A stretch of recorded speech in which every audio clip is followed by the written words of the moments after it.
Hey YouTube, it's time to look at some top Ultra League teams here. So if you're new to this channel, hit that subscribe button. I put out top team videos every weekly rotation turnover. Plus during the week we cover a lot of the top teams from myself and other viewers who submit in the Great League, Ultra League, Submaster League, and then Limited Cups. So it is Ultra League and it is stale. Unfortunately, the Great League is on as well, so you have options. But the Ultra League is, I was looking, I was like, maybe some of these new Pokemon or maybe stuff that was caught during GoFest has more play here.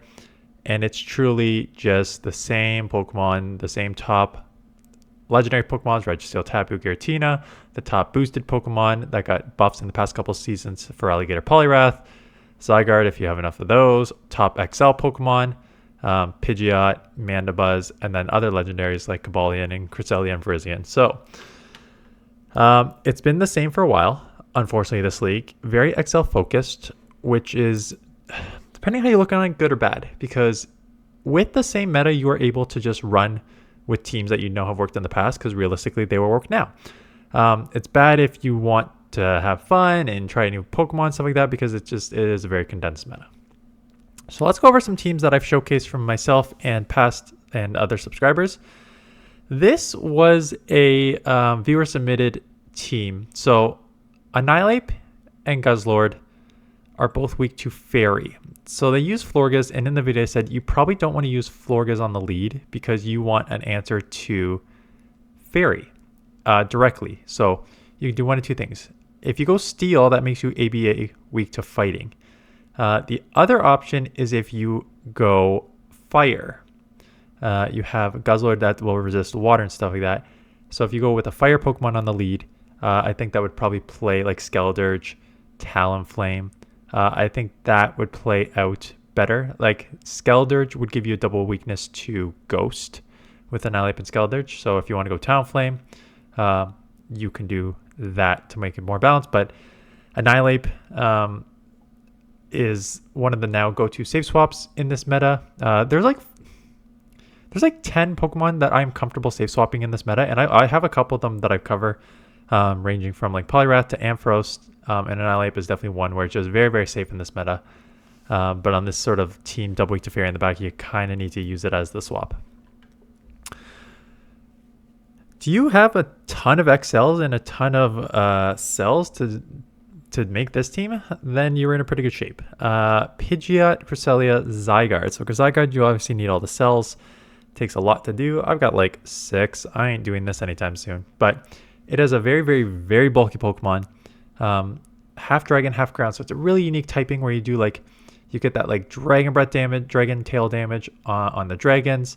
And Dragon Tail is just like a hard hitting move to start with. But you also have that Earthquake coverage for like steals and stuff, so that is quite the combo there. And then you have 2 very bulky Pokemon. Pidgeot is fully level 50 XL'd. Cresselia is Cresselia. Pidgeot on the lead. I've said multiple times, if you've watched my channel for a while, I think Pidgeot is probably the best flyer in Ultra League and one of the toughest to deal with, especially on the lead. Once it got that wing attack move, where then you can get to the Feather Dance Brave Bird very, very quick, it is very difficult to know, like, okay, that would move. Is this going to be like a Brave Bird nuke? You can then go into a safe swap like Cresselia, or is it just going to be they're going to Feather Dance and lower my attack times 2 and keep switch that way? So I think Pidgeot is like one of the strongest Pokemon in the Ultra League. Speaking about some of the strongest Pokemon in the Ultra League, what do you get with 2 Pokemon that cover each other's weakness that are legendary and one of the bulkiest safe swaps? You got a very, very strong Ultra League team. So Giratina has been top meta in Ultra League since season like 1. It is bulky, it is spammy.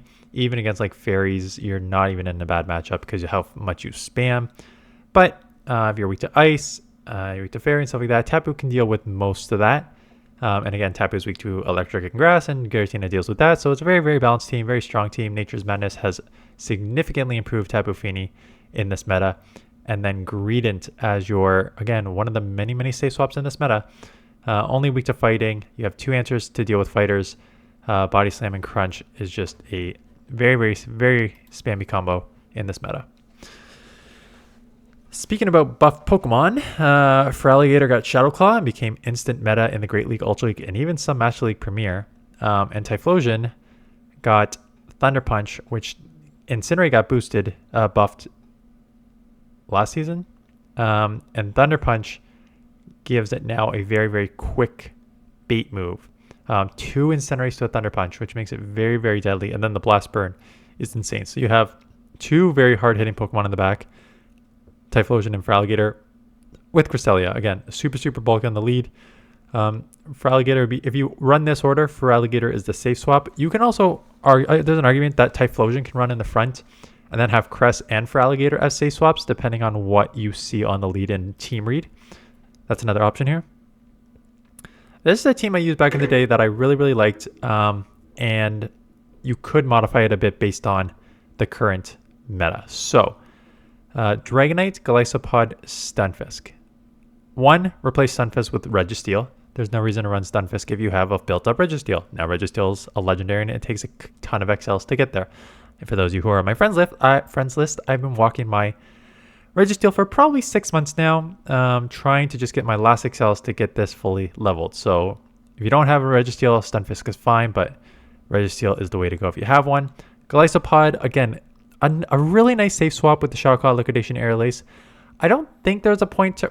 Not that there's no point, because they play different roles. But if you have a Feraligatr with Shadow Claw, Hydro Cannon, and then like an Ice Beam or something, that probably runs better in the Ultra League than this.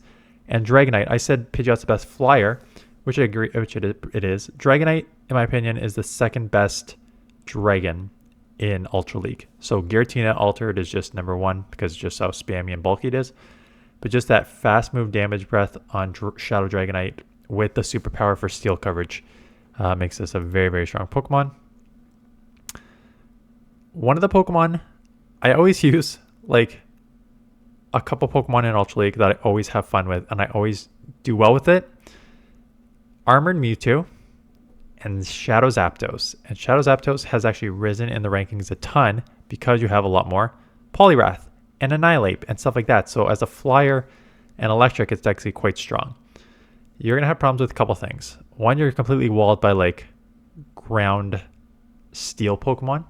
So like Steelix and a few others that will just resist everything. So you have to run Poliwrath as the sort of counter user to deal with that. I ran it with Dynamic Punch. You can run it with Scald.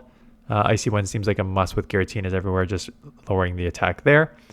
And then Licky Licky. Giratinas will also cause you problems, right? Because you have the Icy Wind for Giratina, but only Drill Peck for that up there. So Licky Licky, a normal typing that double resists the Ghost and hits super effective with Ghost moves.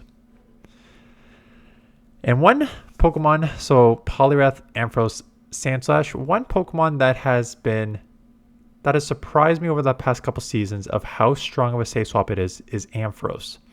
Now, there's barely any electric in this meta. Like, I just covered Zapdos, but, like, there's not a lot of electric in the meta. And I would say Ampharos is probably the number 1, like, electric in this meta. It is hard-hitting with the Volt Switches, quick on the moves with Brutal Swing and Thunder Punch, and Brutal Swing gives you that, like, coverage for, like, Giratina and Cresselia that is out there. And Thunder Punch, again, there's a lot of waters in this meta now, and a lot of flyers, so it's just a really, really strong Pokemon. And then Sandslash is sort of the Poliwrath count, like balanced combo, right? Poliwrath weak to flying, so you'll resist that. Weak to grass, you'll resist that. So Sandslash is weak to Fighter, which you don't have a pure answer to Fighter, but you can combo Ampharos and Poliwrath, and also double weak to Fire. So Poliwrath as the water can deal with that. And then the last one, I'm not going to cover this too much because it's basically the same idea. Feraligatr, Ampharos, both great safe swaps. And one of the other top flying Pokemon is a Talonflame. Incinerate got buffed, and then they gave it access to Fly. So buffing the Incinerate and giving access to like a quicker but super hard-hitting flying move made this Pokemon even stronger than it was. And it was already pretty strong in the Ultra League to start with. So that is it. We will combo... Let's be real, I think more people watch Great League and play Great League just because of the accessibility. So we will do that for sure this week. Maybe some Ultra League. If you'd like to submit some battles for me to analyze / critique, /roast. Link in the description. Looking for like 10 battles, mix of win and losses. Great League, Ultra League, or Master League if you want to play Master League and you want me to showcase some Master League battles this season. So that is it. Thanks for watching, and I'll see you guys in the next one.